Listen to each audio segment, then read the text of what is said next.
এই ক্ষেত্রে প্রশ্ন উঠছে নানা ক্ষেত্রে যে আর্থিক অনিয়মের প্রশ্ন।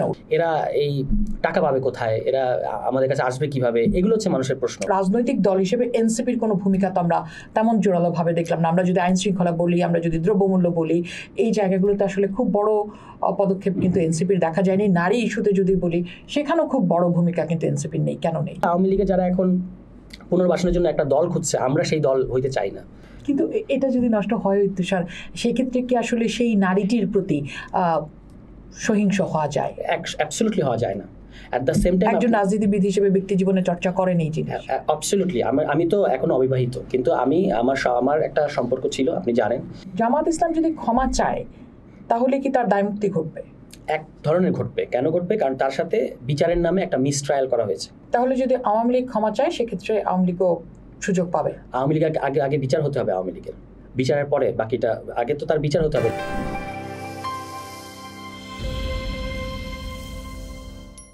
প্রতিদিন আমরা দেখি হাজারো গল্প, হাজারো তথ্য আমাদের সামনে হাজির হচ্ছে নানা রকম ন্যারেটিভ নিয়ে। বিশেষ করে রাজনীতি নিয়ে আমরা দেখি রাজনীতিবিদগণ আমাদের সামনে আসছেন জনগণের কথা বলতে, জনগণের স্বার্থের কথা বলতে। তারা সবসময় বলে থাকেন জনগণের জন্য এটা চাই, জনগণের দাবি পূরণ করতে হবে। কিন্তু দিন শেষে এই দাবি কতটা জনগণের স্বার্থে, সেই প্রশ্নটি আমাদের জন্য, সবার জন্য অত্যন্ত জরুরি। আর সেই প্রশ্নটি নিয়েই আমি হাজির হয়েছি। সেই প্রশ্ন রেখে গেলাম আয়োজন দ্য পোস্টে। আমাদের সামনে এই যে নানা খবর হাজির হয়, নানা ন্যারেটিভ হাজির হয়, সেই ন্যারেটিভগুলো ভেঙে দেখাই মূলত পোস্টের কাজ। আজ পোস্টে আমাদের সাথে রয়েছেন জাতীয় নাগরিক পার্টির যুগ্ম আহ্বায়ক সারোয়ার তুষার। স্বাগত জানাচ্ছি। Thank you. একেবারে নতুন রাজনৈতিক দল, সেই রাজনৈতিক দল প্রায় 4 মাস বয়স পার করে ফেললো। 4 মাসে কতটা জনগণের কাছে পৌঁছালেন? আমি বলবো যে বেশ অগ্রগতি। নাম হিসেবে এনসিপির নামটা সবার কাছে পৌঁছেছে। আমাদের এখনো কমিটি হয় নাই, সাংগঠনিকভাবে হয়তো আমরা এখনো জনগণের কাছে পৌঁছাতে পারি নাই, কার্যক্রম চলমান আছে। কিন্তু একটা নতুন দল হিসেবে যে আলোচনা সমালোচনা সব মিলিয়ে নাম এখন সবার কাছেই আছে এবং সবাই এটাকে এখনো অবজার্ভ করছে। শুধু নাম, রাজনৈতিক আদর্শ কতটা মানুষের কাছে, আপনার দলের যে আদর্শ সেটা কতটা মানুষের কাছে পৌঁছানো? আমরা তো এখন একটা অন্তর্বর্তী পর্যায়ে আছি, মানে আমাদের গঠনতন্ত্র হচ্ছে, তারপর কর্মসূচি হবে। রাজনৈতিক আদর্শ বুঝতে গেলে সেই লিখিত ডকুমেন্টগুলো লাগে। এর বাইরে একটা জিনিস লাগে, সেটা হচ্ছে আপনার আমরা বিভিন্ন ইস্যুতে আমাদের কি অবস্থান হয়, মানে আমাদের স্টেটমেন্টগুলো বা বিভিন্ন কর্মসূচি, সেগুলো থেকে মানুষ বুঝতে পারে যে তারা কোন ধরনের রাজনীতি করবে। তো সেখান থেকে আমি মনে করি যে আপনি যখন দেখবেন যে সমালোচনাগুলো হচ্ছে, সেটা হচ্ছে মানুষ অলরেডি আমাদের কাছ থেকে মধ্যম পন্থার রাজনীতি বলতে যেটা ধরে নিয়েছে, কখনো কখনো যদি তার কাছ থেকে বিচ্যুতি দেখে তখন সমালোচনাটা হচ্ছে। ফলে আমি মনে করি যে আমাদের রাজনৈতিক আদর্শ কী বা কম্পাসটা কোন দিকে, পলিটিক্যাল কম্পাসটা কোন দিকে, এটাও পরিষ্কার। সমালোচনাটা হয় যখন তারা মনে করছেন, মানে সংশ্লিষ্ট যারা সমালোচনা করেন, যখন তারা মনে করছেন যে আমরা সেটা থেকে কিছুটা সরে এসেছি। সেটা কি আমরা যদি বলি যে ফরাদ মাজার সম্প্রতি তিনি বলেছেন যে তরুণদের মধ্যে একটা সাংস্কৃতিক বিরোধ দেখা যাচ্ছে, আপনিও কি তাই মনে করেন?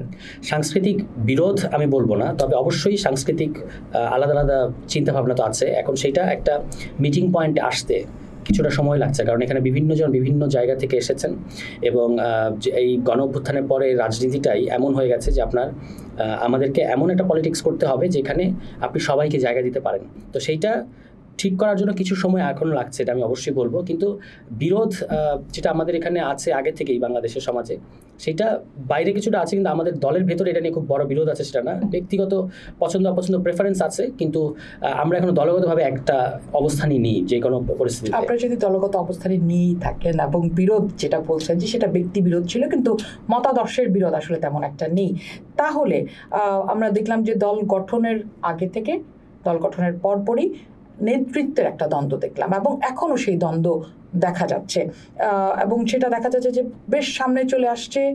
সমন্বয়হীনতা সেটাও দেখা যাচ্ছে দলের মধ্যে। এই মুহূর্তে আপনারা যেহেতু বলছেন যে প্রস্তুতি নিচ্ছেন এবং বলছেন যে আপনাদের আদর্শের জায়গায় আপনারা একসাথে হাঁটছেন, কিন্তু এই সমন্বয়হীনতা, এই যে বিরোধ সামনে আসছে, সেটা নিয়ে কি করছেন আপনারা? সমন্বয়হীনতা আছে, এটা সত্য, কিন্তু বলবো নেতৃত্বের কোনো দ্বন্দ্ব আছে এরকম আমি মনে করি না। আমরা জাতীয় নাগরিক কমিটি পর্যায়ে অনেক জায়গা থেকে এসেছিলেন অনেকে, এবং সেখানে বিভিন্ন জন বিভিন্ন পদপ্রত্যাশী ছিলেন। তো সেখান থেকে যখন আমাদের তো আবার আমরা ঠিক করেছি যে এই রাজনৈতিক দলটা সামনের দিকে থাকবেন যারা গণ অভ্যুত্থানের নেতা বা ছাত্র নেতা ছিলেন তারা। তো সেখান থেকে অন্যরা যখন ওই জায়গাটা কোনো পদ যখন ডিজার্ভ করে মানে দাবি করেছেন, তখন সেইটার একটা বিরোধিতা এসছে। এর বাইরে এখন নাগরিক পার্টি হওয়ার পরে কোনো নেতৃত্বের দ্বন্দ্ব আছে এরকম, কারণ নাহিদ ইসলাম তার নেতৃত্ব অবিসংবাদিত, মানে আমাদের দলের মধ্যে, এমনকি তরুণ সমাজের মধ্যেও, বা এরপরেও যারা আছে তারাও যে তার নেতৃত্বে আস্থা নাই এরকম না, আমরা কিন্তু তাকে কেন্দ্র করেই আগাচ্ছি। ফলে নেতৃত্বের দ্বন্দ্ব আছে এরকম আমি বলবো না। না, নেতৃত্বের দ্বন্দ্ব নাই, কিন্তু চেইন অফ কমান্ডের কি কোনো জটিলতা আছে? চেইন অফ কমান্ডের জটিলতা না, ব্যাপারটা হচ্ছে যে কিছু ক্ষেত্রে ধীর গতি আছে। এটা সত্য যে আমাদের কোনো ক্ষেত্রে যে কাজটা যতদিনে হওয়ার কথা তার চেয়ে একটু বেশি সময় লাগছে।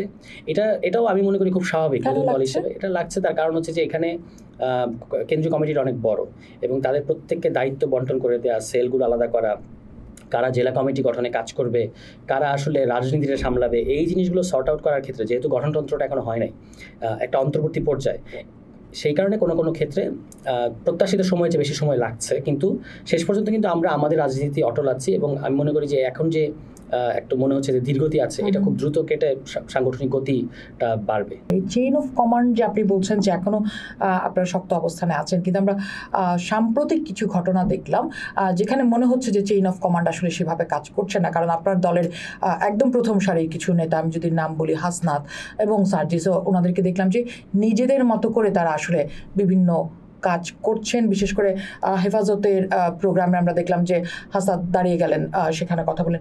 সেখানে কি আসলে দলীয় সিদ্ধান্ত ছিল সেই অনুষ্ঠানে যাওয়ার?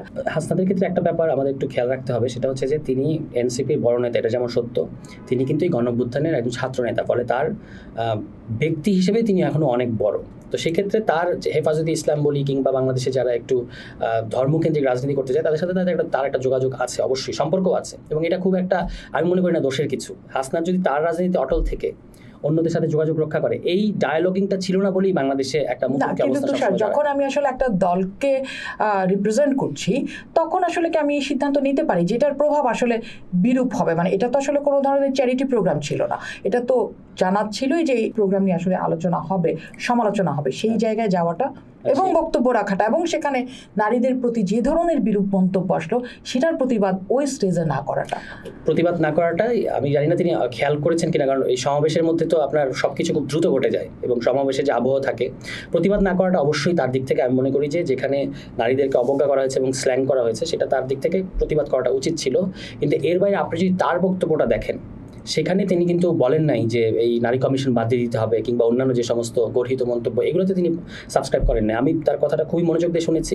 তিনি সেখানে আসলে আওয়ামী লীগের ব্যাপারটা কথা বলেছেন, আওয়ামী লীগকে নিষিদ্ধ করাটাই সবচেয়ে বড় সংস্কার, এটি ছিল তার বক্তব্য। পেছন থেকে যখন তাকে অনুরোধ করা হয়েছে যে নারীদের কমিশন নিয়ে কিছু বলেন, তখন তিনি খুব পরিষ্কার করে বলেছেন যে আপনাদের কনসার্নগুলো সরকারকে আমল নিতে হবে। এখন এর মানে তো এই না যে তিনি এটা বাদ দিতে বলছেন বা বাদ হয়ে যাবে, সেরকম কোনো ব্যাপার আমার কাছে মনে হয় না। এবং পরবর্তীতে আমরা যখন তাকে আমাদের দলীয় ফোরামে যখন তার কাছে আমরা ক্ল্যারিফিকেশন চেয়েছি, তিনি কিন্তু বলেছেন যে আমি আসলে না এরকম মনে করি না যে কমিশন পুরোপুরি বাদ দিয়ে দিতে হবে কিংবা এই কমিশনে সবই খারাপ। আমি বলেছি যে যেগুলো নিয়ে আপত্তি আছে বিভিন্ন মহলে, এটা নিয়ে তো কথা তো হতেই পারে। অন্যান্য যেমন সংবিধান সংস্কার কমিশন নিয়েও তো আমাদের অনেক আপত্তি আছে, আমাদের বিএনপির অন্যান্য অনেক দলের, সেগুলো নিয়ে কথা হচ্ছে না। তো এটা নিয়েও যেন কথা হয়, এবং তাদের রিজার্ভেশনগুলো কী, অন্য দিক থেকে পাল্টা যুক্তিগুলো কী, এগুলো নিয়ে যেন কথা হয়, এই জিনিসটাই উনি বলতে চেয়েছেন। বাকিটা হচ্ছে আমি মনে করি মেজাজের প্রশ্ন, টেম্পারমেন্টের প্রশ্ন, যেটা অনেক সময় এক একজনের টেম্পারমেন্ট এক এক রকম হয়, তো সেটা হয়তো অনেক সময় একটা মিসকমিউনিকেশন তৈরি করে। না, সেক্ষেত্রে আমি যদি আরেকটু মানে পরের ঘটনাটাতে আসি, যে আওয়ামী লীগ নিষিদ্ধের যে দাবি উঠলো, সেখানে আমরা দেখলাম যে এনসিপি রাজনৈতিক দল হিসেবে আসলে সেখানে গেল না, হাসনাত একা গেলেন। সেটাও কি আপনাদের দলীয় সিদ্ধান্ত ছিল নাকি আসলে আপনি যেটা বলছেন যে একজন ছাত্রনেতা হিসেবে তিনি তার ভূমিকা রাখছেন, এই জায়গাটি তো আসলে তার এটার ক্ষেত্রেও অনেকটা তাই। তবে তিনি গেছেন, এবং আমরা কিন্তু এটাতে বিব্রত বা এরকম কোনো কিছু না। আপনি দেখবেন যে আমরা হাসনাত যাওয়ার পরেই আমরা প্রায় আমাদের সকল গুরুত্বপূর্ণ নেতারা একে একে ওখানে জয়েন করেছেন। একটা পর্যায়ে আমাদের আহ্বায়কও গেছেন, কারণ আমরা তো আপনি দেখবেন যে এর আগে ঢাকার বিভিন্ন জোনে সর্বশেষ 2 তারিখে একটা বড় সমাবেশ করে আমরা, এটা আমাদের দলীয় অবস্থান যে আওয়ামী লীগকে ব্যান করতে হবে এবং আওয়ামী লীগের রাজনৈতিক কর্মকাণ্ড নিষিদ্ধ করতে হবে। তো সেইটা যখন আব্দুল হামিদের পালানোকে কেন্দ্র করে যখন আপনার এটা নিয়ে একটা উত্তেজনা তৈরি হয়েছে, তখন পরিস্থিতিটা একটু মোমেন্টাম পেয়েছে। কিন্তু আমরা ওখানে, এটা আমাদের কোনো দলীয় প্রোগ্রাম ছিল না, এটা যেমন সত্য, আমাদের দলীয় সমর্থন এবং পূর্ণ অংশগ্রহণ ছিল, এটাও সত্য। ফলে এটা নিয়ে আমি মনে করি না যে হাসনাত ওখানে যাওয়াটা চেইন অফ কমান্ড ভঙ্গ কিংবা এই ধরনের কোনো কিছু হয়েছে, এরকম না। আমরা তাকে ডিফেন্ড করার জন্যই ওখানে গেছি এবং আমাদের প্রায় বলা যায় যে দলের পুরো শক্তিটাই ওখানে আমরা নিয়োজিত করেছি। না, সেক্ষেত্রে এই যে আমি যদি পরপর দুটো ঘটনা বললাম, আমি যদি এটার সাথে সার্জিসের বিষয়টিও আনি, তাহলে কি এটা কি এরকম দেখা যাচ্ছে যে একদম উপরের টায়ার যেটি এনসিপির, সেই জায়গাটিতে আপনারা প্রথমে একজন নেতা সিদ্ধান্ত নিয়ে নিচ্ছেন, তারপরে আপনারা একমত হচ্ছেন, ব্যাপারটা কি এরকম? নাকি আসলে এটা তো দলীয় সিদ্ধান্ত হওয়ার কথা, মানে আওয়ামী লীগ নিষেধের বিষয়টিতে আসলে দলীয় সিদ্ধান্ত অনুযায়ী পারফর্ম করার কথা সেখানে এবং প্ল্যান করেই যাওয়ার কথা? আওয়ামী লীগ নিষেধের ক্ষেত্রে আমরা তো টানা রাজনৈতিক কর্মসূচি করছিলাম, হ্যাঁ, কিন্তু যখন আব্দুল হামিদের পরে ঘটনাটা যেই জায়গায় মানে যে সমাজে যে ধরনের এটা নিয়ে প্রতিক্রিয়া ছিল, এনসিপির ব্যানারে ডাকার চেয়ে ছাত্রনেতা, যেহেতু হাসনাত ছাত্রনেতা, তার জায়গা থেকে ডাকাটা এবং সেখানে যেন অন্যরা আসতে পারে এবং এটা একটা সর্বদলীয় কিংবা দল নিরপেক্ষ প্ল্যাটফর্ম হয়, এটা আমাদের একটা নীতিগত সিদ্ধান্ত ছিল। কারণ আদারওয়াইজ আমরা এটা ক্রেডিটের রাজনীতি করতে চাই নাই। ফলে এই দিক থেকে এটা ঠিকই আছে। সেটার ক্ষেত্রে গাড়ির ব্যাপারটা মানে উনি ব্যাখ্যা করেছেন। একটা হলো যে উনি কোথায় এটা ওই সৈয়দপুরে যখন নামলেন, অনেকে নিজ দায়িত্বে গাড়ি নিয়ে এমনি 50-60টা গাড়ি তারা নিজের গরজেই গেছেন, হ্যাঁ। বাকিটা হচ্ছে যে তিনি ব্যাখ্যা করেছেন যে এইটুকু খরচ বহন করার সামর্থ্য তার আছে এবং এলাকার রাজনীতিতে এইগুলো এই ধরনের শোডাউন না করলে এর আগে তাকে মানে হয়তো ওইভাবে পাত্তা পাওয়া যায় না। 2 দিন আগে যে লোক বলছে যে আপনারা তো জামানত হারাবেন, সেই লোক পরের দিন বলছে যে না, আপনারা একটা শক্ত ক্যান্ডিডেট হয়ে গেছেন। এখন আমাদেরকে আসলে এর মধ্যে একটা ব্যালেন্স করতে হচ্ছে, যে একটা হলো আমরা নতুন রাজনৈতিক বন্দোবস্তের কথা বলছি, অন্যদিকে আবার পুরনো আপনার নির্বাচনের একটা প্রেশার এমনভাবে আছে যে আগামী 8 মাসের মধ্যে নির্বাচন। এখন আমার নতুন প্রার্থী, নিজেকে তার পরিচিত করানোর একটা চাপ থাকে। এই চাপটা কে কীভাবে সামলাচ্ছে, এটা হচ্ছে ব্যাপার। এই ঘটনাগুলো ঘটার পরে কিন্তু আমরা দলীয় নির্দেশনা দিয়েছি, কেউ আর নির্বাচনী আসন কেন্দ্রিক মোবিলাইজেশন আগামী অনেক দিন পর্যন্ত করবেন না। কিন্তু এইটা কিন্তু একটা বাস্তব সমস্যা, যে আমি নিজেও যখন নরসিংদীতে যাচ্ছি, আমি দেখছি যে ওখানে বিএনপির তুমুল প্রচারণা, জামায়াত ইসলামের তুমুল প্রচারণা। এখন নতুন দল হিসেবে আমার একটা ডিসঅ্যাডভান্টেজ এই মুহূর্তে যে আমার তো মার্কা নেই। তো আমার নতুন দলকে পরিচিত করানোর কিন্তু একটা চাপ আমাদের ওখানে সংশ্লিষ্ট এলাকায় যারা আছেন তাদের আছে।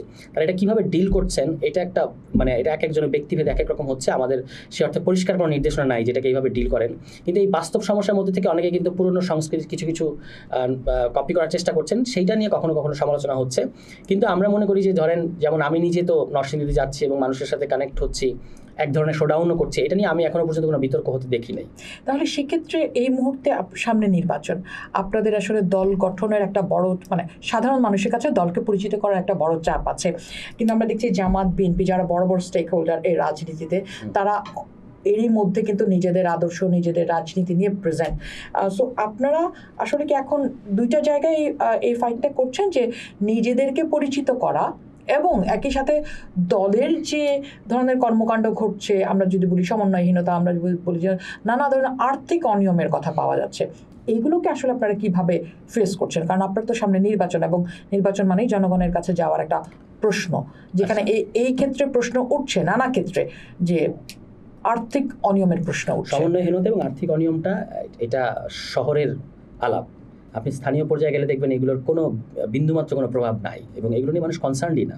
মানুষ যেটা নিয়ে কনসার্ন সেটা হচ্ছে বিদ্যমান যে ক্ষমতা আছে, অর্থাৎ দুটো বড় দল, এবং মানুষ আসলেই একটা বিকল্প চায়। মানুষ এই দুটো দলের উপর আস্থা রাখছে না, এটা আমি পরিষ্কার হয়ে গেছে আমি এলাকায় গিয়ে, এবং আমি শুধু কিন্তু নরসিংদীতে না, আমি অন্যান্য অনেক জায়গায় গেছি। তো সেখানে আমি দেখেছি যে মানুষ একটা বিকল্প চায়, কিন্তু আবার এটাও মানুষের একটা র্যাশনালিটি যে মানুষ অক্ষম ভালো মানুষের সাথে থাকবে না। আপনি ভালো মানুষ কিন্তু আপনার সামর্থ্য নাই মানে সাংগঠনিক শক্তি নাই, বিদ্যমান রাজনৈতিক দলগুলোকে চ্যালেঞ্জ করার শক্তি নাই, এটার সাথে মানুষ থাকবে না।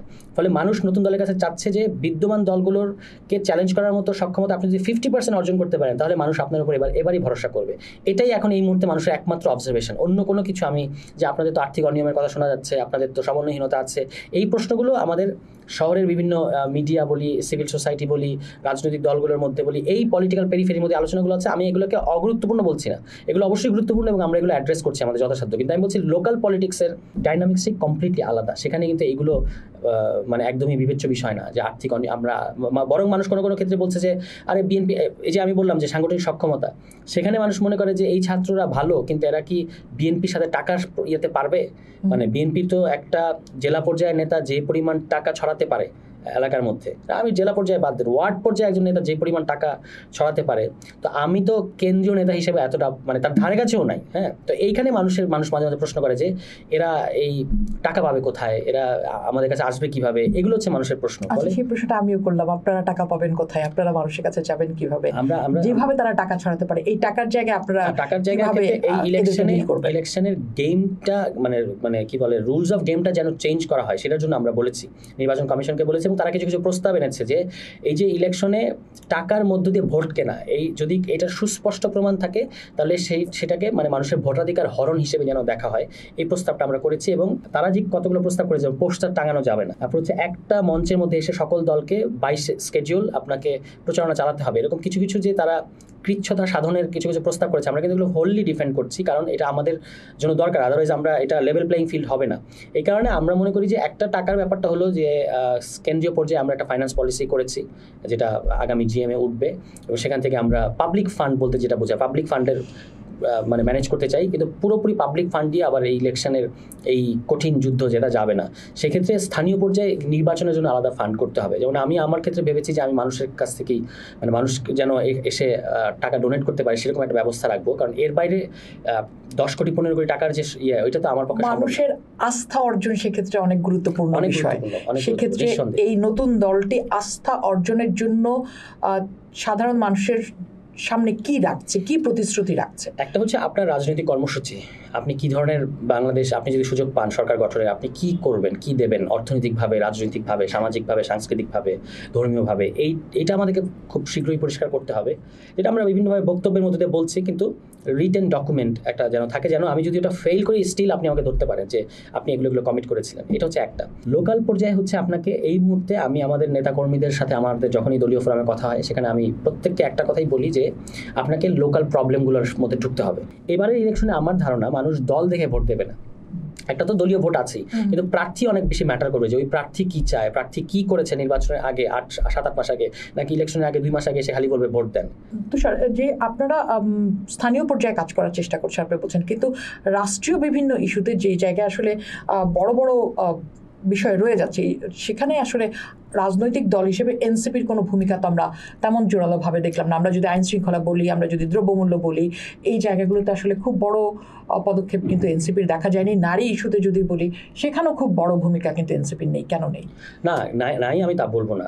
আমরা যতগুলো প্রোগ্রাম করেছি ছোট ছোট ঢাকার বিভিন্ন জায়গায়, আমরা এই আইন শৃঙ্খলা পরিস্থিতি যখন খারাপ ছিল, এখন তো একটু বেটার, পুরোপুরি ভালো বলবো না, আগের চেয়ে বেটার, দ্রব্যমূল্য যখন নিয়ন্ত্রণের বাইরে ছিল, এগুলো নিয়ে আমরা কথা বলেছি, এবং আমাদের যতটুকু এক্সেস আছে আমরা সরকারের পর্যায়ে এগুলো বলার চেষ্টা করেছি যে এগুলো আপনাকে থামাতে হবে বা কন্ট্রোল করতে হবে। নারী ইস্যুতে আমাদের অবস্থান খুব ক্লিয়ার। আমি বলবো যে আমাদের ক্ষেত্রে যে আলোচনাটা হচ্ছে, এটা কিছু কিছু ক্ষেত্রে আমাদের সাথে ইনজাস্টিস করা হচ্ছে, মানে সমালোচকরা এই ক্ষেত্রে ইনজাস্টিস করছেন। আমরাই কিন্তু একমাত্র দল যারা পার্লামেন্টে সরাসরি ভোটে 100 জন নারী প্রার্থী যাবেন, এটাকে আমরা আপহোল্ড করেছি। আর কোনো দল এটা প্রশ্নে একমত হয়নি, আমরা এটার সাথে একমত হয়েছি। দ্বিতীয় একটা ব্যাপার হচ্ছে যে আপনার এই সম্প্রতি যে নারী কমিশন, এটার ক্ষেত্রে আমাদের অবস্থান খুবই পরিষ্কার। আমরা বলেছি যে অন্যান্য অনেক কমিশনের ব্যাপারে যেমন আমাদের অবজারভেশন আছে, এটার ক্ষেত্রেও থাকবে, খুবই স্বাভাবিক। তাই বলে নারীদের জন্য কিছু করতে হবে না, এটা আমাদের অবস্থান না। এই গণঅভ্যুত্থানে তাদের খুব হেরোইক ভূমিকা ছিল। বাংলাদেশের জনগোষ্ঠী তারা 51%, তাদেরকে বাদ দিয়ে বাংলাদেশে কোনো রাজনীতি হবে না, মানে তাদের স্বার্থ বাদ দিয়ে। ফলে এই নারী কমিশনে অনেকগুলো জিনিস ভালো ভালো কথাও আছে, সেগুলোকে বাদ দেওয়ার কোনো সুযোগ নাই, সেগুলোকে গ্রহণ করতে হবে।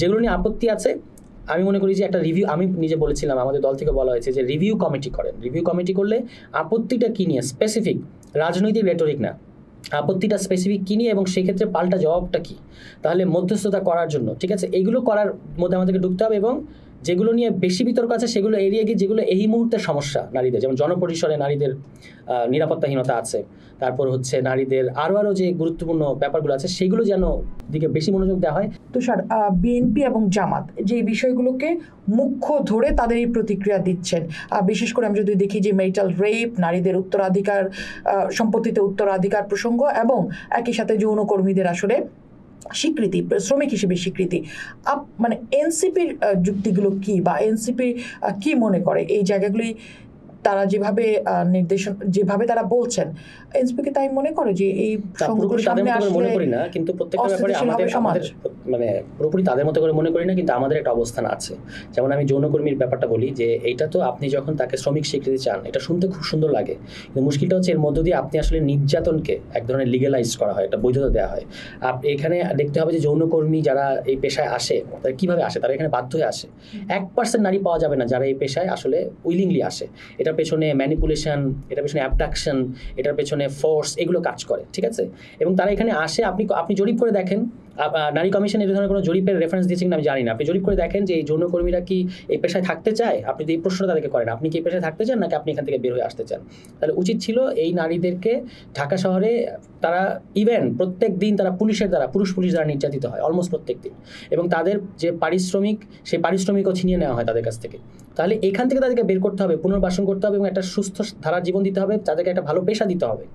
এটা যদি প্রস্তাব আসতো আমার মনে হয় না এত বিতর্ক উঠতো। কিন্তু তারা যখন আপনি শ্রমিক স্বীকৃতি দিতে হবে এবং এইটা নিয়ে এটার ব্যাখ্যাটাও খুব আসলে মজবুত না, তখন কিন্তু বিতর্কটা ওঠাটা খুব স্বাভাবিক। এবং সেটাকে কারা কীভাবে প্রতিক্রিয়া দেখাচ্ছে ওটা আরেকটা ব্যাপার।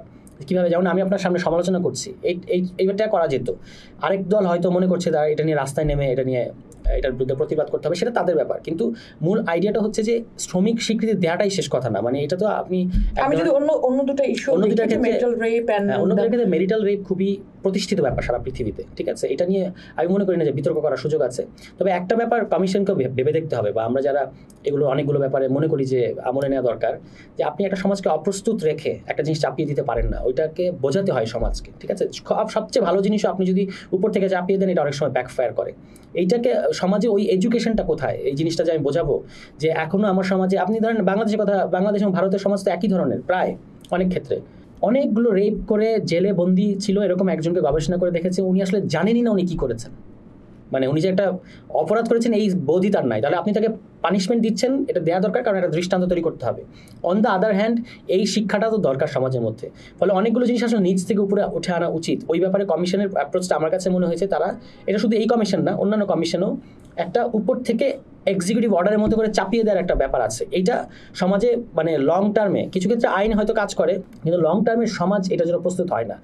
যেই জিনিসগুলো খুবই বিতর্কের প্রশ্ন আছে, যেমন সম্পত্তির উত্তরাধিকারের প্রশ্নটা আপনি ধরেন। সম্পত্তির উত্তরাধিকার নিয়ে আমাদের এখানে মুসলিম সমাজের মধ্যে তাদের একটা যুক্তি আছে যে আমার পারিবারিক আইনের মধ্যেই যে নারীকে দেওয়া হয়েছে, কারণ একজন নারী তো একজন স্ত্রী, একজন আবার কন্যা, আবার মা, হ্যাঁ, এরকম ডিফারেন্ট রোল আছে তার, এবং আমার পারিবারিক আইনের মধ্যে তিনি যতটুকু পান এইটাই তাকে নিশ্চয়তা দেওয়া দরকার প্রথমত আগে।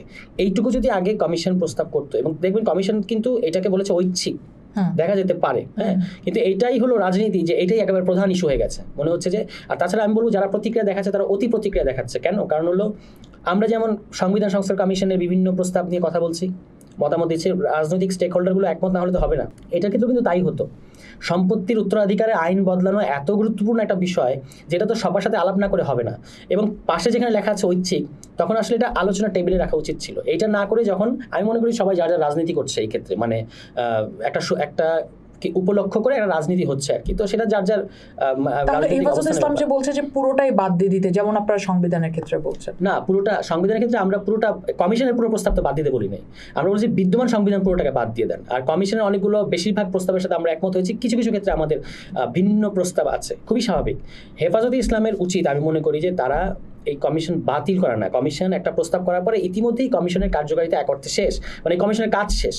এখন পরের স্টেপ হচ্ছে আপনাকে বলতে হবে, যেমন আমি ইসলামী আন্দোলনকে দেখেছি যে তারা কিন্তু পয়েন্ট বাই পয়েন্ট তাদের আপত্তিগুলো তুলে ধরেছে। আমি ওই আপত্তির সাথে একমত হই বা না হই, এটা একটা ভালো অ্যাপ্রোচ। হেফাজতে ইসলামের উচিত তারা এই ইস্যুতে, আমি এই কারণে একমত না, যেমন ধরেন বিএনপি যেটা করেছে, বিএনপি কিন্তু সংবিধান সংস্কারের ক্ষেত্রে তারা যেটাতে একমত না, কেন একমত না, এটা তারা লম্বা রেসপন্স করেছে। হেফাজতে ইসলামেরও ওই সক্ষমতা আছে বলে আমি মনে করি। তারা যদি এটা করতো তাহলে কিন্তু, তাহলে নারী কমিশনের এই সুপারিশের উপরে কেন বিএনপির এই ধরনের ভূমিকা দেখা গেল না? কারণ বিএনপি তো এখানে ভোটের রাজনীতি করছে। বিএনপি এখানে মনে করছে যে আপনার এইটা না করলে সমাজে একটা অস্থিরতা হবে বা ইত্যাদি, তাদের একটা দলীয় পজিশন। বিএনপি কিন্তু মানে সেকুলার হওয়ারও চেষ্টা করছে, আবার বিএনপি হচ্ছে অ্যাপিজমেন্ট যেটা বলে, যাকে বলে, সেটার রাজনীতিও বিএনপি সমান তালে করছে। যেমন আপনি দেখবেন যে তারা বলেছে যে সংবিধানের ক্ষেত্রে পঞ্চম সংশোধনীতে ফেরত যেতে, যেখানে মূলনীতিতে লেখা আছে আল্লাহর উপর পূর্ণ আস্থা ও বিশ্বাস। এটা নিয়ে তো আমি খুব বেশি বিতর্ক দেখলাম না, মানে যারা বিএনপিকে এই মুহূর্তে সেকুলারদের ভ্যানগার্ড মনে করছে তাদের মধ্যে। আমরা এটার বিরুদ্ধে বলতে, আমরা আল্লাহর উপর পূর্ণ আস্থা ও বিশ্বাস যার আছে আছে, কিন্তু আমরা মনে করি যে মূলনীতিতে এমন জিনিস থাকা উচিত যেটা আসলে সবাই একমত হতে পারবে, এবং সেই ক্ষেত্রে আমাদের এখানে ভিন্ন ধর্মাবলম্বী মানুষ যারা আছে তারাও যেন সেফ ফিল করে, এই ধরনের একটা কিছুই থাকা উচিত। বৌদ্ধবাদ নিয়ে ইসলামিক ব্লগগুলোর মধ্যে সমালোচনা আছে, তারা কিন্তু প্লুরালিজমের সমালোচনা করছে না। তারা বলছে বাংলা হিসেবে বহুত্ববাদ প্রবলেমেটিক, একসেপ্টেড। তাদের মানে তাদের কনসার্নটা আমি বুঝতে পারি, যে তারা বলছে যে প্লুরালিজম রাখেন। যেমন খেলাফতে মজলিস গিয়ে খুবই ইন্টারেস্টিং একটা প্রস্তাব করে এসেছে যে আপনি বহুমত বহুপথ রাখেন মূলনীতিতে, বৌদ্ধবাদ না, ঠিক আছে? কারণ বৌদ্ধবাদকে সাথে সাথে মনে হয় যে একত্ববাদের সাথে একটা সাংঘর্ষিক। এখন সংবিধানে এখনও রাষ্ট্রধর্মের প্রভিশনটা আছে, বিসমিল্লাহির রহমানির রহিম দিয়ে শুরু হচ্ছে। এই কারণে আমরা মনে করেছি যে মূলনীতিতে ওই পঞ্চম সংশোধনীতে ফেরত যাওয়াটা, আমাদের যেহেতু অবস্থান হচ্ছে এই পুরো কনস্টিটিউশনটাকেই ফেলে দিয়ে নতুন করে কনস্টিটিউশন করা, সেক্ষেত্রে আবার পঞ্চম সংশোধনীতে ফেরত যাওয়াটা আমাদের কাছে গ্রহণযোগ্য না। এবং আমরা সেখানে বলেছি যে ইভেন মূলনীতির দরকার আছে কিনা সংবিধানে, এটা ভেবে দেখা দরকার। এক, দুই নম্বর হচ্ছে বিভিন্ন সময় মূলনীতি থাকলে যেটা হয়, প্রত্যেকটা দল তার যার যার রাজনৈতিক মতাদর্শগুলো ওখানে ঢোকানোর চেষ্টা করে। যেমন মুজিববাদের যে 4 মূলনীতি, এটাকে সংবিধান আপনি ঢুকিয়ে দিলেন, তারপর বিএনপি আবার এটাকে রিপ্লেস করে পঞ্চম সংশোধনী আনলো। ফলে এটাকে সবসময় যে দল ক্ষমতায় থাকে তারা তাদের দলীয় মতাদর্শটাকে মানে মূলনীতিতে বসাতে চায়। এই কারণে আমরা বলেছি যে মূলনীতি দরকার নেই, জনগণের রাইটস নিশ্চিত করেন। কিন্তু একটা জিনিস আপনাকে মাথায় রাখতে হবে, ধর্মনিরপেক্ষতা যদি বাদ দেওয়া হচ্ছে, এবং আমি মনে করি বাদ দেওয়াটা যৌক্তিক অনেকগুলো কারণে, সেই ক্ষেত্রে আপনি তো ইংরেজিতে এটা বাইরের বিশ্বের কাছে পৌঁছাচ্ছে, সেকুলারিজম বাদ যাচ্ছে, তখন আপনার এবং আমাদের দেশেও যারা ভিন্ন ধর্মের ভিন্ন জাতির মানুষ আছে তারা কিন্তু এইটা তাদেরকে বললে হবে না যে সামাজিক মর্যাদা, সাম্য মানবিক মর্যাদা এবং গণতন্ত্র আছে, সুতরাং এটাই যথেষ্ট। ধর্মনিরপেক্ষতা বাদ দিলে আপনি ওখানে আরেকটা কী দিচ্ছেন, এটা তাদেরকে আশ্বস্ত করতে হবে। তো সেই ক্ষেত্রে আমরা প্লুরালিজমের পক্ষ নিয়েছি, কিন্তু আমরা বলেছি যে যেহেতু এই বাংলাটা নিয়ে আপত্তি আছে, আরও বেটার বাংলা আমরা খোঁজার চেষ্টা করি। এটা আমরা কমিশনের কাছে বলেছি যে এগুলো ভালো, এগুলো করা যেতে পারে, এবং তারা একটা কনসেপ্ট পেপারও তৈরি করেছিল এটার ব্যাপারে, এবং তারা এটা নিয়ে এখনও কাজ করছে। ফলে আমাদের অবস্থানটা খুব সুনির্দিষ্ট যে একটা কমিশনের কাজ সব ভালো সব খারাপ এর কোনোটাই না, মাঝামাঝি যেগুলো ভালো এগুলো নিতে আমাদের কোনো দোষ নাই, যেগুলো নিয়ে আপত্তি আছে এই আপত্তিগুলো সর্ট আউট করা দরকার। সেক্ষেত্রে তুষার, আমরা দেখি যে কোনো মতাদর্শ তৈরি হতো ব্যক্তি মানুষ দিয়েই তৈরি হচ্ছে, সে আস্তে আস্তে আস্তে সেটা মানুষ থেকে পরিবার থেকে সমাজ থেকে রাষ্ট্র, এই জায়গাটাতে যাচ্ছে। আমরা দেখি যে নারীর ক্ষেত্রে অনেক পুরুষ প্রগতিশীলতার কথা বলেন, মুখে তারা নারীবাদের কথা বলেন, কিন্তু এই পুরুষটি দিন শেষে যখন তিনি ঘরে ফিরছেন বা তার বন্ধুর প্রতি বা তার আত্মীয়ের প্রতি এক ধরনের সহিংস আচরণ করছেন। এটা কিন্তু সোশ্যাল মিডিয়া বলেন, গণমাধ্যম বলেন, সব জায়গাতে আসছে। একজন রাজনীতিবিদ হিসেবে আপনি এটাকে আসলে কিভাবে দেখেন যে একজন প্রগতিশীল পুরুষ সেটির বিপরীত কাজটি করছেন, যেটি তিনি আসলে করার কথা না? না, এটা তো অবশ্যই দ্বিচারিতা এবং হিপোক্রেসি, এবং একটা মানুষ নিজেকে অপমানিত করার আগ পর্যন্ত অন্যের গায়ে হাত তুলতে পারে না, এটা আমি ব্যক্তিগত মনে করি। এটা ছেলে মেয়ে নির্বিশেষে একটা সম্পর্কের মধ্যে নানা কারণে যখন সম্পর্কটা এই পর্যায়ে যায়, তো একটা জিনিস হচ্ছে যদি কেউ প্রতিনিয়ত টর্চারের শিকার হয় তাহলে অবশ্যই তাকে আইনের কাছে যেতে হবে। এটা আর তখন নীতি নৈতিকতা, ওই প্রগতিশীল পুরুষ বা ভেতরে একরকম বাইরে আরেক রকম কেন, এইসব প্রশ্ন আমরা করতে পারি, কিন্তু এটা হলো আইনের প্রশ্ন। সিম্পল, যে আপনি ডোমেস্টিক ভায়োলেন্সের শিকার কেউ হলে সে আইনের কাছে যাবে। এর বাইরে হচ্ছে বাকিটা যে তারা করে, কারণ হচ্ছে আমাদের সমাজে তো পুরুষতান্ত্রিক মনোভাব আছে, এবং আমাদের সমাজের ছেলেরাও তো এর মধ্য দিয়েই আপব্রিঙ্গিং মানে বেড়ে উঠেছে। এমনকি নারীরাও কিন্তু অনেক ক্ষেত্রে মানে তারা সম্পর্কে পুরুষের কাছে একটা ধরনের সম্পর্ক মানে পুরুষের ভূমিকা দেখতে চায়, ওই প্রত্যাশার চাপও তৈরি হয় তার দিক থেকেও, ঠিক আছে? এই সবটাই আছে। ফলে আমি মনে করি যে আরও ইগ্যালিটেরিয়ান সম্পর্কের ক্ষেত্রে হওয়ার জন্য যে ধরনের গ্রুমিং দরকার, এটা আমাদের কিন্তু অভাব আছে। আমরা সবাই এক একটা ধারণার থেকে সম্পর্কে জড়াই। যেমন কারো কাছে হয়তো তার কাছে মনে হচ্ছে যে সম্পর্ক হচ্ছে তার কাছে অ্যাক্টিভিজম, তো ফলে সম্পর্কে যে একটা প্রাইভেসির যে একটা সৌন্দর্য আছে এইটা উনি রাখছেন না, উনি সমস্ত কিছু মানে বাইরে প্রকাশ করছেন। এটাও কিন্তু সম্পর্কের জন্য ক্ষতিকর, মানে বেশি লাউড হওয়া, মানে সম্পর্কের একটা সৌন্দর্য আছে ব্যক্তিগত সম্পর্কের প্রাইভেসি মেনটেন করার ক্ষেত্রে, এটা অনেক সময় মানে এমনকি আমরা অনেক সময় নারীবাদীদের ক্ষেত্রেও মানে নারীবাদীদের নামেও এই আদবটা নষ্ট করছি, এটাও খেয়াল রাখা দরকার। যে কিন্তু এটা যদি নষ্ট হয় তুষার, সেক্ষেত্রে কি আসলে সেই নারীটির প্রতি সহিংস হওয়া যায়? অ্যাবসলিউটলি হওয়া যায় না। অ্যাট দ্য সেম টাইম একজন রাজনীতিবিদ হিসেবে ব্যক্তি জীবনে চর্চা করেন এই জিনিস? অ্যাবসলিউটলি। আমি তো এখন অবিবাহিত, কিন্তু আমার একটা সম্পর্ক ছিল, আপনি জানেন। সেই সম্পর্কের ক্ষেত্রে এইটা যে প্রচারণা চালানো হয় এর বাস্তবতা সম্পূর্ণ এর বিপরীত। এবং আমি দেখেছি অনেক বিখ্যাত মানুষ তারা এই বাস্তবতাটা ওভারলুক করে একচেটিয়াভাবে আমাকে একটা সোশ্যাল মিডিয়া ট্রায়ালের মধ্যে ফেলতে চায়। এটা আমি মনে করি না এটা ঠিক। আপনি যদি মনে করেন যে আপনি আসলেই জানতে চান যে ঘটনা কী, তাহলে আপনাকে এটার সমস্ত কাগজপত্র আছে। আমি একটা লম্বা হিউমিলিয়েটিং প্রসেসের মধ্যে দিয়ে গেছি এবং আমি কোঅপারেট করেছি পুরো প্রক্রিয়ার মধ্যে। তারপরে যখন এইভাবে আমাকে সোশ্যাল মিডিয়া হেনস্থার করা হয়, এটা আমি মনে করি রাজনৈতিকভাবে উদ্দেশ্য প্রণোদিত। অন দ্য আদার হ্যান্ড, অন্য দিক থেকেও বারবারই যখন আমি রাজনীতিতে সক্রিয় হই তখনই আসলে এই জিনিসগুলো সামনে আনা হয়। এটা আমার কাছে উদ্দেশ্য প্রণোদিত মনে হয়। আমি বলছি যে আপনি ইভেন নারীবাদী তার নামেও কারো গায়ে হাত তুলতে পারেন না, ঠিক আছে? এটা কিন্তু আত্মস্বীকৃত যে আমার গায়ে আগে হাত তোলা হয়েছে। হ্যাঁ, এটা ওই যে পোস্টকে কেন্দ্র করে এত কিছু, সেখানে দীর্ঘ না করি আমরা, ঠিক আছে।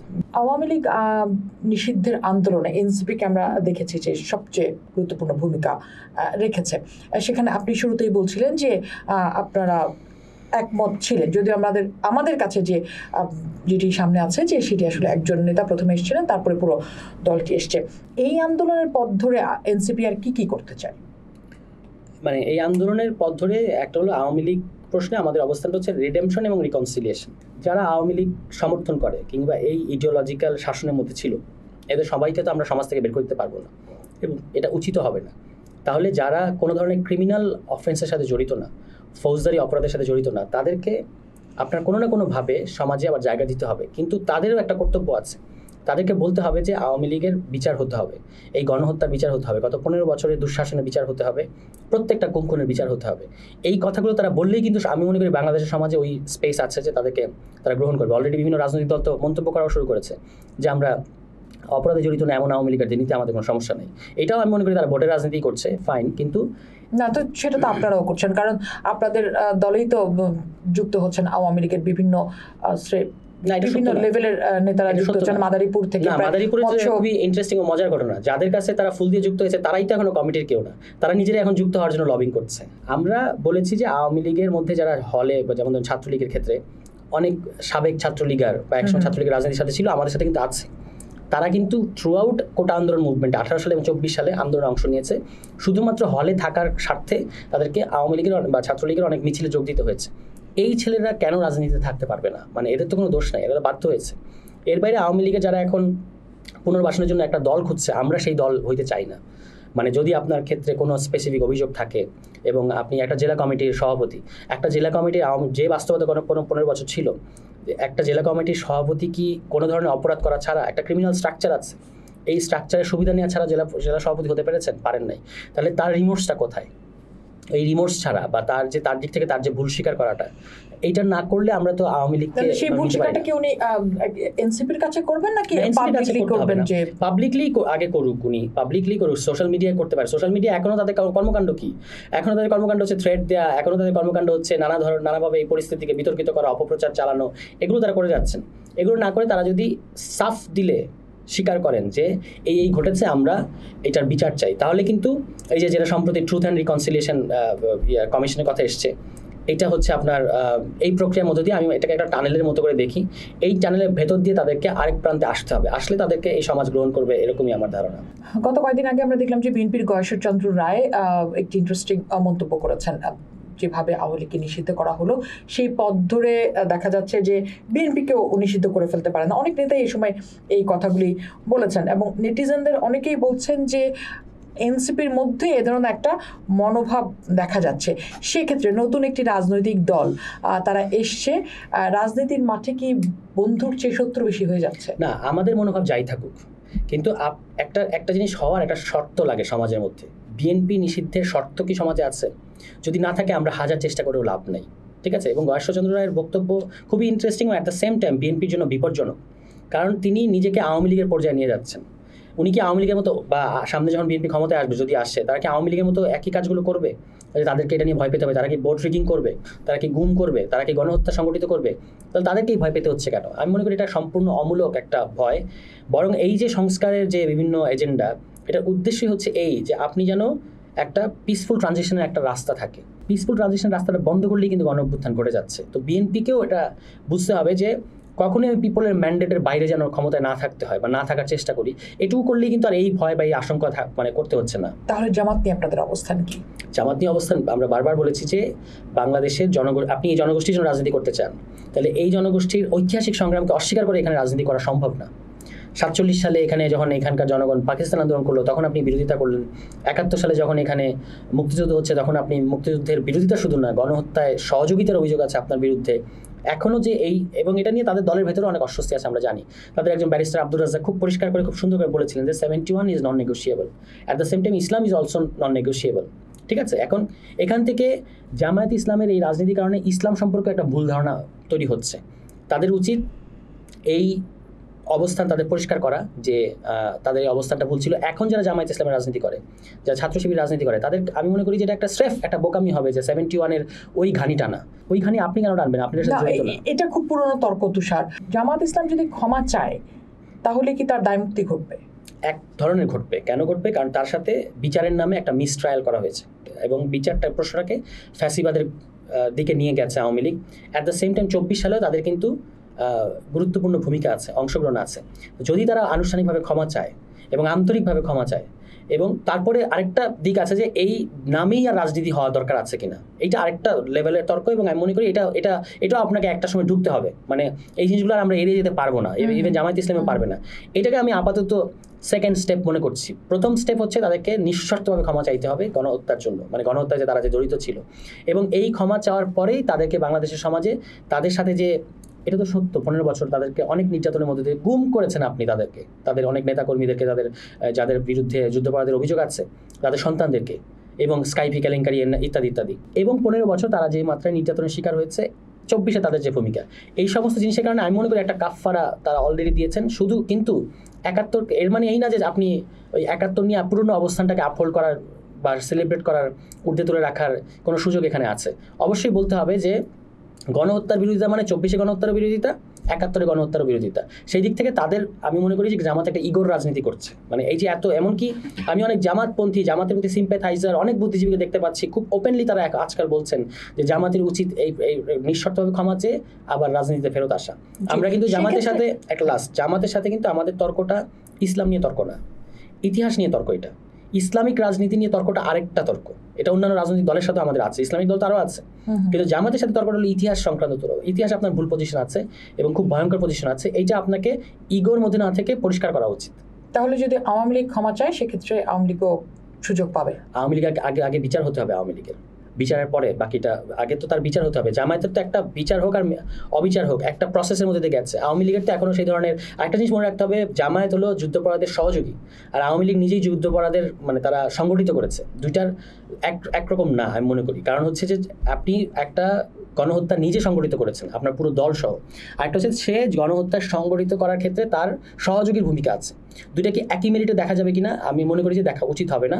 এই কারণে আওয়ামী লীগের আগে বিচার হোক, বিচার হওয়ার পরে তারা যদি দল হিসেবে ক্ষমা চায়, তারপর তাদের আবার সমাজে কি হবে, যেহেতু এটা একটা বিচারিক প্রক্রিয়া দিয়ে গেছে, এটা যাওয়ার পরে আবার এটা নিয়ে সিদ্ধান্ত হবে। কিন্তু এই পর্যায়ে জামাত ইসলামের ক্ষেত্রে তাদের ক্ষমা চাওয়া উচিত। বিচার আপনারা বলছেন যে প্রশ্নবিদ্ধ ছিল, আওয়ামী লীগ যে বিচার জামায়াতের করেছে সেই বিচারকে আপনারা প্রশ্নবিদ্ধ বলছেন, তারপর আপনি বলছেন যে তারা তো এই বিচারের ভেতর দিয়ে গিয়েছে, তার মানে তো তারা জায়েজ হয়ে গেল।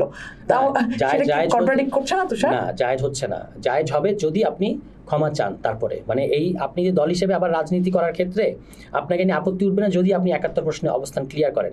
কিন্তু এখনও যদি আপনার পজিশন এই হয় যে আমি 71-কে বিতর্কিত করবো বা বলবো মুসলমানরা বিভ্রান্ত ছিল, এটা ভারতের ষড়যন্ত্র ছিল, তাহলে এটা গ্রহণযোগ্য হবে না। এটি হচ্ছে বক্তব্য। আবার এটাও সত্য যে তাদের সাথে তো আসলে বিচারের নামে অবিচার করা হয়েছে। আপনি এটা বিচারের দাবিকে কখনো ফ্যাসিবাদের দিকে নিয়ে যাওয়া যায় না, আপনি এটাই করেছেন, মানে আওয়ামী লীগ এই কাজটাই করেছে। সুতরাং এই ক্ষেত্রেও কিন্তু আওয়ামী লীগ অনেকাংশে দায়ী। জামায়াত ইসলামী নিয়ে যে এখনও যে সমাজের মধ্যে যে তর্ক বা আলাপ আলোচনা, এটা ক্ষেত্রে আওয়ামী লীগের দায়টা হচ্ছে এই যে আওয়ামী লীগ হলো এই কাজটা করেছে। এবং জামায়াত ইসলামীকে খেয়াল রাখতে হবে, যতদিন তাদের এই যুদ্ধাপরাধ নিয়ে বা 71 নিয়ে তাদের এই অবস্থানটা যতদিন আছে, ততদিন আওয়ামী লীগের মতাদর্শিক রাজনীতির সুযোগ তৈরি হচ্ছে সমাজের মধ্যে। মুক্তিযুদ্ধের একটি সহযোগী হিসেবে তারা যে ধরনের হত্যাকাণ্ড ঘটিয়েছে, যে মাস কিলিং হয়েছে, সেই সহযোগীদের শাস্তি আসলে কি হওয়া উচিত? বিচার হওয়া উচিত। সেই বিচারে কি ধরনের একটা সাধারণ মানুষ হিসেবে সারোয়ার তুষার কি শাস্তি আপনি আশা করেন 30 লাখ শহীদের মানে তাদের শহীদদেরকে হত্যা করার ক্ষেত্রে বা এই সমস্ত ক্ষেত্রে বিচারিক প্রক্রিয়ায় যেটা ফেয়ার ট্রায়াল সেটাই হওয়া উচিত। যাদের বিরুদ্ধে অভিযোগ তাদের বেশিরভাগই হয় নিহত অথবা অভিযুক্ত। এখন থাকে দলের বিচারের প্রশ্ন, মানে হয় তারা নিহত হয়েছে অথবা তারা বার্ধক্যজনিত কারণেই মারা গেছেন। বাকি থাকে দলের বিচারের প্রশ্ন। দলের বিচারের ক্ষেত্রে আপনি শহীদের ক্ষেত্রে তাদের করা উচিত যে তাদের নিজেদের থেকে ক্ষমা চাওয়া উচিত। আর বাকিটা হলো বিচারিক প্রক্রিয়া, যদি দলের অভিযোগ আসে বা অভিযোগ প্রমাণিত হয় তখন সিদ্ধান্ত আসবে যে আমাদের সমাজ কিভাবে সিদ্ধান্ত নেয়। আপনারা বলছিলেন যে এই মুহূর্তে আপনারা আসলে স্থানীয়ভাবে মানুষের দল মত মানুষের মতামত তৈরিতে আপনারা কাজ করছেন, কিন্তু যেমন রাষ্ট্র এই মুহূর্তে বড় আলাপটি হচ্ছে করিডোর। এই করিডোর দেয়া নিয়ে এনসিপির আমরা তেমন কোনো জোরালো বক্তব্য দেখতে পাচ্ছি না, কেন না? কারণ হচ্ছে করিডোরটা ওভার হাইপ তৈরি করা হয়েছে, করিডোর দেওয়া হচ্ছে না, এটা আমি আপনাকে নিশ্চিত করতে পারি, একদম দায়িত্ব নিয়ে বলতে পারি, করিডোর বাংলাদেশ দিচ্ছে না। এই জন্য আমরা এটাকে অতি মানে বাকিরা তো নিজেদের মানে ওই দ্রুত নির্বাচনের আপনি এত দায়িত্ব নিয়ে কিভাবে বলছেন যে আপনাদের বিষয়ে যে ধরনের অভিযোগ রয়েছে যে সরকারের মধ্যে আসলে আপনাদের লোক আছে, আপনাদের মধ্যে আসলে সরকারের লোক আছে, আমি এটা সেখান থেকে দায়িত্ব নিয়ে না, সেখান থেকে না, আমার সাথে সরকারের তেমন কারো কোনো যোগাযোগ নেই, আমি খুবই সাধারণ মানুষ, কিন্তু আমি তবু দায়িত্ব নিয়ে বলছি যে করিডোর হচ্ছে না। বাকি যারা করিডোর নিয়ে সার্বভৌমত্ব ইত্যাদি এই ফ্রেমিং করছেন তারা আসলে নিজেদের নির্বাচনী রাজনীতি করছেন। তো আমার তো রাজনীতি এটা না, আমি কেন এটার মধ্যে পড়বো? তবু আমাদের অনেক নেতা, হাসনাত সহ, নাসিরুদ্দিন পাটোয়ারি সহ অনেকেই কিন্তু বিভিন্ন সমাবেশে বলেছেন যে, ইভেন নাহিদ ইসলাম সহ বলেছেন যে এই ধরনের ক্ষেত্রে আপনাকে সবার সাথে আলোচনা করে করতে হবে। আমিও অনেক জায়গায় বলেছি যে উচিত হচ্ছে একটা জাতীয় নিরাপত্তা কাউন্সিল করা, সেখানে আসলে এই ধরনের পরিস্থিতিগুলো সামাল দেওয়া হবে। ফলে এর চেয়ে বেশি আমরা এটাতে ঢুকতে চাই না এই মুহূর্তে, কারণ এটা তো আসলে এই সরকার পারছে না, এই সরকার দেশ বিক্রি করে দিচ্ছে ইত্যাদি ইত্যাদি যে ধরনের প্রচারণা চালানোর চেষ্টা করা হচ্ছে, ওই রাজনীতি আমরা তো ওই রাজনীতি করবো না। না, আপনি যেভাবে নিশ্চিত হয়ে বলছেন যে সরকার আসলে এই ধরনের কিছু করতে যাচ্ছে না, কিন্তু সরকার অনেক কিছু করতে যাচ্ছে এবং তারা সেটার ম্যান্ডেট নিয়ে এসছেন, এ ধরনের বক্তব্যও তো এসছে সরকারের মুখপাত্রের কাছ থেকে, শফিকুল আলম একটি টেলিভিশনে বলেছেন। আর সেই বিষয়ে আপনার মন্তব্য কি? ম্যান্ডেটের প্রশ্নটা আমি বলি, একটা হলো যে আপনি যতদিন সরকারে আছেন, যতদিনই আছেন, ততদিন পর্যন্ত যা যা ইস্যু আসে সেগুলো আপনি ডিল করবেন। কিছু ইস্যু আছে যেগুলো আপনাকে কনসেনসাসের ভিত্তিতে করতে হবে, আর প্রতিনিয়ত ম্যান্ডেটটা যাচাই করার একটা প্রশ্ন থাকে। মানে যেমন ধরা যাক, রেগুলার কাজ করার জন্য আপনাকে প্রতিদিন মানুষের কাছে ম্যান্ডেট নেওয়ার দরকার নেই, কিন্তু এই ধরনের করিডোরের প্রশ্ন, বন্দরের প্রশ্ন, যেগুলো ন্যাশনাল ইস্যুর ব্যাপার এবং একটা সিদ্ধান্ত নিলে এদিক বা ওদিক নিলে জনগণের ভাগ্যের পরিবর্তন হবে ইতিবাচকভাবে অথবা নেতিবাচকভাবে, এই ক্ষেত্রে অবশ্যই সবার সাথে কথা বলতে হবে, শুধু রাজনৈতিক দল না, এমনকি জনগণের মতামত যাচাই করারও কোনো না কোনো মেকানিজম সরকারকে ভাবতে হবে।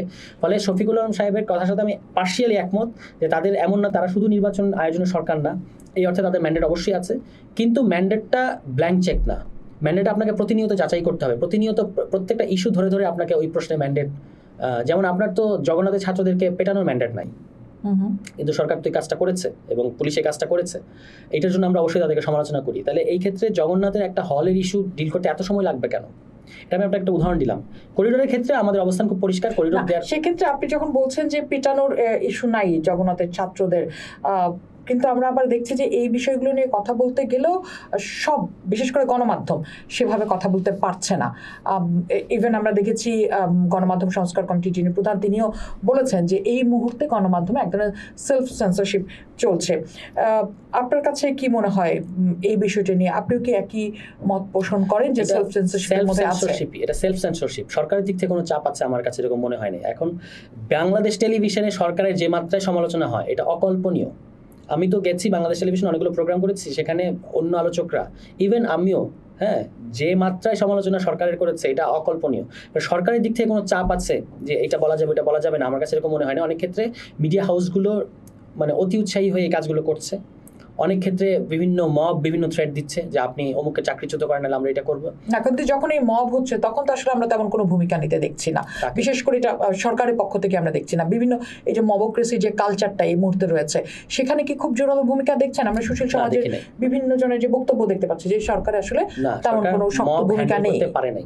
সরকার একটা জিনিস ভালো করেছে যে আন্দোলনগুলো, এই জগন্নাথের একটা দুটো ঘটনা বাদ দিলে 250-র বেশি আন্দোলন তারা খুব ডেমোক্রেটিক কায়দায়, দাবি মানুক বা না মানুক, ডেমোক্রেটিক কায়দায় সেগুলোকে ডিল করেছে। এই দিক থেকে সরকারকে মানে সমর্থন মানে আমি করি। অন্যদিকে মব হ্যান্ডেল করার ক্ষেত্রে সরকার 200% ব্যর্থ। মানে একটা মবও তারা, মানে আমি জানি না তারা কেন নিষ্ক্রিয় থেকেছেন। এক্ষেত্রে আমি মনে করি যাদের কাছে মানে প্রশাসনিক দায়িত্ব ছিল, যারা ওইখানে জনগণের জানমাল এবং মৌলিক অধিকার রক্ষা করার জন্য দায়িত্বপ্রাপ্ত, ওই স্থানীয় প্রশাসনের অনেক গাফিলতি আছে। আচ্ছা, সেক্ষেত্রে একেবারে শেষের দিকে যেহেতু চলে এসেছি, জুলাই ঘোষণাপত্র আমরা একদম বছরের শুরুতে শুনেছিলাম যে ফেব্রুয়ারিতে হবে। আমরা দেখেছিলাম যে সরকারের পক্ষ থেকেও বলা হয়েছিল যে জুলাই ঘোষণাপত্রের উপরেই আসলে সামনের নির্বাচনের দিন ঠিক হবে, সামনের রাজনীতি ঠিক হবে। সেই ঘোষণাপত্র কত দূর? তারা তো 30 কর্মদিবসের কথা বলেছেন। আমি মনে করি যে সরকারের এই যে ম্যান্ডেটের কথাটা শফিকুল আলম সাহেব এত গলা উঁচিয়ে বললেন, তাহলে আমরা ঘোষণাপত্রের ব্যাপারে সরকারের এরকম একটা, তারা যে সরকার এটা তাদের প্রমাণ করতে হবে। কারণ আমরা এর আগে দেখেছি যে রাজনৈতিক দলের বিরোধিতা তারা করছে না, এবং এটা কিন্তু দ্বিতীয়বার আপনার প্রতিশ্রুতি করলেন আপনি, এবার প্রতারণা করাটা উচিত হবে না। এবং সরকার কনসেনসাসের ভিত্তিতেই করবে, কিন্তু করে ফেলতে হবে, এবার ঘোষণাপত্রটা দিতে হবে। কিন্তু যদি এবারও না দেয়, তাহলে এই যে শফিকুল আলম সাহেব যে বললেন যে ম্যান্ডেট আছে, তাহলে কিন্তু তিনি তার কথাটাকেই বা সরকার তার কথাটাকে ভায়োলেট করবে আর কি, যে কোনো কোনো ক্ষেত্রে তারা এই কথাটা সুবিধাজনকভাবে এই কথাটাকে অ্যাপ্লাই করে, কোনো কোনো ক্ষেত্রে তারা করে না। সেক্ষেত্রে আপনাদের দিক থেকে মানে চাপ তৈরি করার কোনো অবশ্যই পরিকল্পনা কি আমরা আছে? 30 কর্মদিবসের মধ্যে যদি তারা না করে, তাহলে অবশ্যই আমরা এটা নিয়ে রাজনৈতিকভাবে মুভ করব। কারণ এটা তো আপনি 31 ডিসেম্বরে আমরা সরে এসেছিলাম আমাদের জায়গা থেকে সরকারের প্রতিশ্রুতির পরে, কিন্তু যেহেতু তারা এটা করে নাই, এখন আবার 30 কর্মদিবসের প্রতিশ্রুতি দিয়েছে। আমরা দেখতে চাই তারা 30 কর্মদিবসের মধ্যে এটা কি করে। এখনো পর্যন্ত কোনো ধরনের আলামত দেখা যাচ্ছে না, কিন্তু যদি না করে তাহলে যেটা বলেছে যে আবারও একটা বড় সড় ধরনের আন্দোলন হওয়ার সুযোগ আছে বা হয়তো হবে। আরেকটা জিনিস একটু জানতে চাই আপনার কাছে।